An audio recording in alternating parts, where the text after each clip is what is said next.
Tranmere were denied a fourth successive league victory by a mixture of luck and resolute defending. Ian Sharp saw his header hit the crossbar from Sam Aston's free kick. Another set piece, another near miss. Chris Greenacre this time denied by the excellent Gareth Stewart. And with time running out, Ian Goodison saw his header cleared off the line. Definitely not Tranmere's day. A little improvement in their fortunes. These days, he prefers to read about football managers rather than being one. John Aldridge, the former Tranmere boss, does not want to go back into the game. And according to a new study, nearly half of all first-time managers never work in football again. I was told after I accepted it that we were losing nearly $2 million a year. We had to sell our best players, which it took on a chin. But after being there for 5 years and you sold your best players, you got them to a major cup final and 2 quarter-finals of the FA Cup. I come pretty disillusioned. You know, we brought a lot of money into the club, over £10 million worth of money in 5 years, and I just thought that it ground me down in many ways. There was no stability. You couldn't build anything as such. And Aldridge is not alone. Research by the Warwick Business School has shown that a lack of money and impatient chairmen make the chances of success remote. Is this really the impossible job then? It certainly is a very pressured job.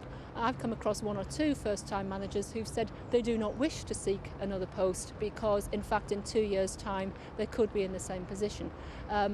But it is something for which, obviously, it is better if you are prepared and you know what you're going in for, and that's why we feel that, and obviously the statistics show, that it's beneficial if managers have done their coaching qualifications. That's music to the ears of those who've long advocated better training for managers. It supports our thinking. Our thinking is to try to get better, more qualified, more able people coming into the profession, having undergone a course of training and education that gives them a better chance to succeed. But what else can be done to help? Some say you have to start in the boardroom. Out of 10 managers sacked, you can say, in my opinion, of what I see through the years, 1 or 2 are maybe not competent or not good enough. And 8 of them are sacked for unrest, for lack of strength within the board, for media pressure, for fans pressure, and that opinion sometimes changes very quickly, you know, and therefore I must say 80% of the managers or even more are sacked for reasons who are wrong reasons. It's a message for football to ponder. In 1992, a manager stayed in his job for an average of 2.5 years. Now he's likely to last just 1.5 years. Alex Payne, Sky Sports. Hartlepool's chronic lack of goals, just 28 all season, was again in evidence. Chris Llewellyn should have opened the scoring, but his chance was smothered. James Walker, on loan at Victoria Park from Charlton, did manage to get the ball into the net, but the goal was disallowed because of an offside flag.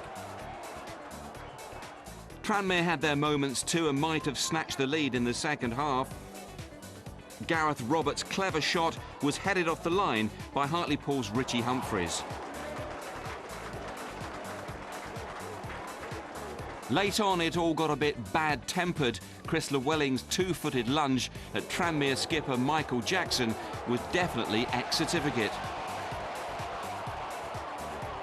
It earned him a straight red as the game ended on a distinctly sour note.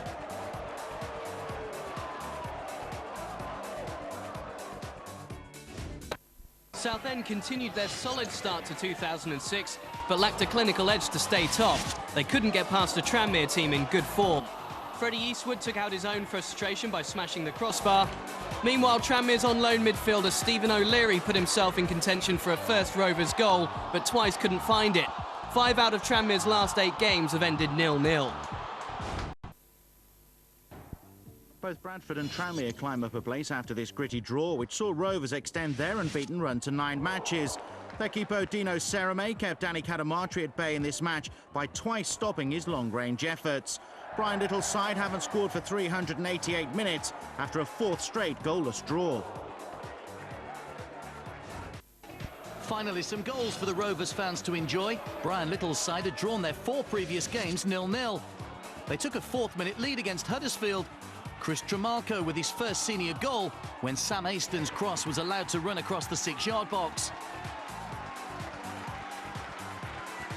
The youngster just getting to the ball ahead of Chris Brandon. Despite going in front, Little saw his side down to 10 men after only 20 minutes. Calvin Zola dismissed for a 2-footed lunge on Michael Collins. Not a wise thing to do in front of the visitors' dugout. Referee Howard Webb quickly brandishing a red card and diffusing the situation. With Zola eventually persuaded to leave, Huddersfield set about reducing the deficit. But it took them until the start of the second half to draw level. David Graham scored on his debut last Saturday. He made it 2 in 2 games when he netted from close range.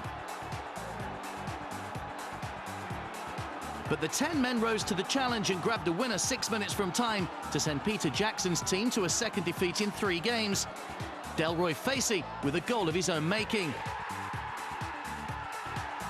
Despite the several defenders around him, Facey scoring his 8th of the season with ease.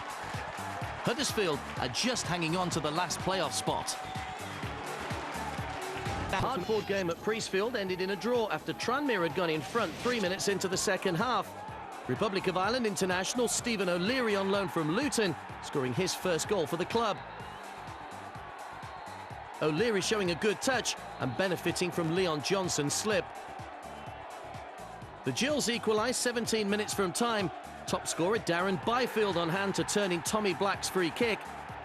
Successive draws for Ronnie Jepson's side, while Rovers have finished level in 5 of their last 6 matches. Into heavy traffic. To be honest, they missed little. Rovers, with 4 goalless draws in their last 6 games before this, showed few signs of breaking the deadlock. Delroy Facey off target. Pooler unbeaten in 3 games under Paul Stevenson, but remained just a point above the trapdoor. For all their efforts, they failed to score. Stephen Turnbull's deflected shot represented a rare effort on target. Despite another draw, Rovers are 11 unbeaten, but are finding goals hard to come by. Demetrios Konstantopoulos tipped away Chris Greenacre's header. After this victory at Tranmere, the only goal was scored by Paul Heckingbottom, who's currently on loan from Sheffield Wednesday. The cross was provided by Chris Schuker. It's Heckingbottom's first Tights goal. The result brought to an end Tranmere's 11-game unbeaten run in the league. Stephen O'Leary had their best chance. So is this. Tranmere's 2-1 win at Swindon lifts them into the top half of League One. Chris Greenacre put them ahead on 21 minutes. 12 minutes later, and it was 2-0 to Tranmere. Sam Easton with the finish.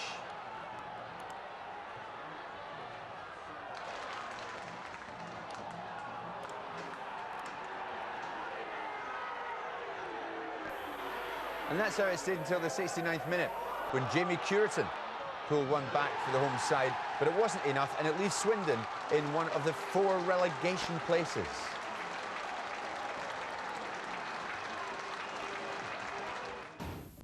This is the game when Chesterfield's playoff dreams ended, according to manager Roy McFarland, who actually saw his Spireites take the lead with a thumping Jamie O'Hara strike, which Tranmere keeper Dino Serame could only admire as it sailed in.